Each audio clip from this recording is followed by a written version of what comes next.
Hey everybody, it's Jason Blaha here, and today I want to address something that's come up quite a few times recently, and again, might come up a lot more by the time this video comes up. But people have said, hey, for a little while it seemed like a lot of your clients, you were doing them with 531 type programming, and you've pushed back towards Conjugate, which you were using yourself, so what's going on there? And that's actually a great question. And I think it's a question that absolutely deserves an honest and intelligent answer. So, the way that I'm going to address this, I messed with 531 for a while because a lot of my clients were interested in it before.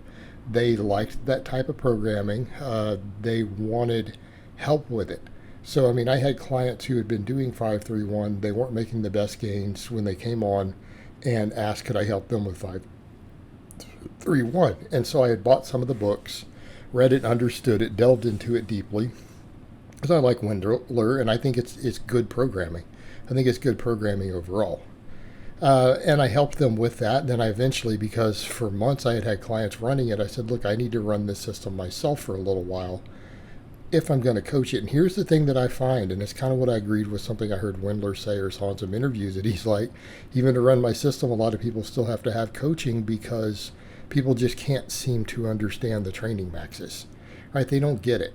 And what I found with a lot of people is that, yeah, number one, their training maxes they were working off of were over 100% of their 1 rep max. Like, they were lifts they couldn't even do properly. Like, if they attempted their training max, quote unquote, for 1 rep, it would be a grinder that would not pass in competition. Like, it would be horrific. It would be bouncing the bar off their chest on the bench, lifting their butt to get it locked, hitching deadlifts where they're psyched up and screaming and they wouldn't count, squats above depth, so on and so forth, turning their overhead press pretty much into a push press in order to even be able to do it. Those aren't training maxes. They're above 1 rep max. They're higher than 1 rep max. A training max in Wendler's system is 85 to 90% of your max usually, and then you build off of that. So people just didn't get it. So I ran the system, and here's what I found. I didn't get as good of results on it on most of my lifts as I do Conjugate. Okay, my deadlift did fine. It's probably pretty dang good for deadlifts. For the squat and the bench, quite frankly, I feel like I regressed. Granted, I was cutting, getting down to a lighter weight class, but I regressed. All those lifts went up immediately when I went back to Conjugate. Substantially, very, very, very fast.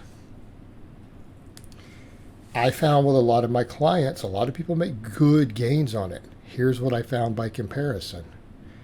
They don't recover as easy. The system beats you up. And what I found messing with it, the system that works the best is the boring but big. Like, the original template was the best one.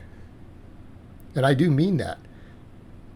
Every one of my clients who did mess with the boring but big made better gains than any of the other templates.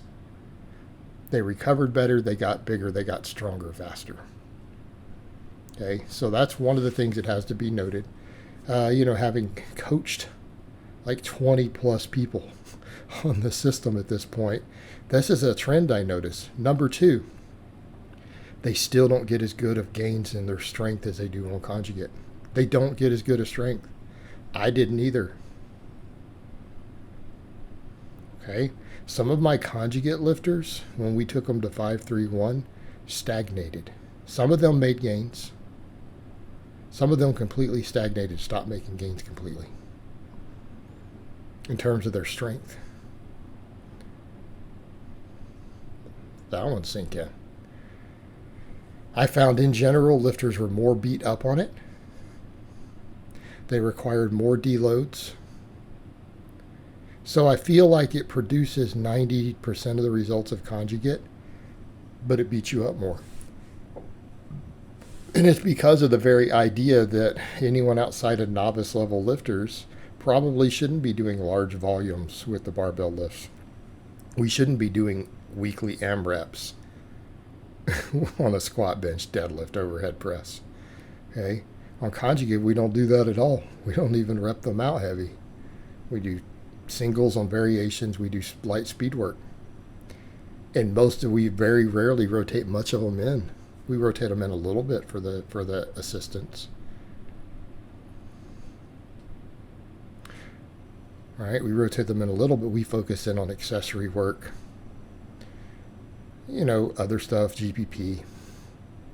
That's what we do. They get slightly better results with less overall weekly fatigue. Okay, and that matters too, because quality of life. Like I've had in the past, a lot of my conjugate lifters, like one of my guys who we took from Charles, who you guys probably remember, had him 2.5 years. He had to drop out because it was getting expensive. But we took him from a 440 squat to a 505 squat while keeping him under 180 pounds. All right, he went from about a 500 deadlift to about a 570 deadlift. High 200s bench to a 325 with a pause. Okay, with bulks and cuts, but keeping him in that same weight range. He did all that at about 175 pounds. 500 pound good morning. He noted when I ran him on Conjugate for years, one of the things he noticed immediately 6 months in, he's like, I'm PRing, but I'm not beat up. I don't hurt like I used to on more traditional barbell programming. Okay, that matters. The quality of life difference matters. Do I think something like 531, if we keep the accessory work very low, can work great for people like football players, like high school football players, which is what Wendler really messes with? Do I think those guys in a gym that doesn't have bands, chains, specialty bars, reverse hypers, does 531 work great for those guys whose strength isn't their number one concern? It's important, right? But their football is the number one. If they ran a very simple, boring but big with just a little bit of accessory work, but they're focused on all their sports training and their GBP, would it work great for them? You bet it would. I think that would work phenomenally well.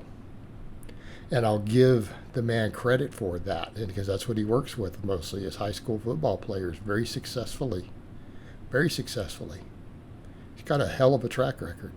And I think it'll work in that context. But for people who are trying to maximize strength, muscle mass, who it is the end game, it is their highest priority, and they can't afford to be beat up, they don't want to be beat up, I think Conjugate is still going to win. And by the way, I still have clients on the 531. I still have some who run that type of programming or the work mode, the 3-day week. They're in my client roster, but they are getting pushed into a minority, taking most of my lifters back to Conjugate. And I never stopped running Conjugate people. I think even at the peak of that, I had at least 12 lifters. Always minimum of 12 lifters on Conjugate. Time of making this video, I've got 23 lifters on Conjugate. So, people are like, well, what are the rest? Well, similar to the other types of programming, some novice type linear programming, because I've got some people who aren't ready for the other stuff yet. Right? And that's how it breaks down.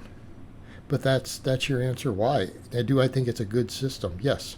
Do I think it is, as far as systems you can kind of see that are out there with information on it, I think it's probably the second best system. If you just hate Conjugate, for whatever reason, I think 531 will be a good bet for most people if they just want a template and they're not ready to hire a coach. But you better be a good self-coach if you're going to run it.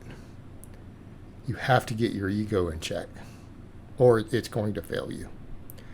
All right, guys, but that's really all I have to say on that today. I hope it's been informative, and I'll talk to you guys next time.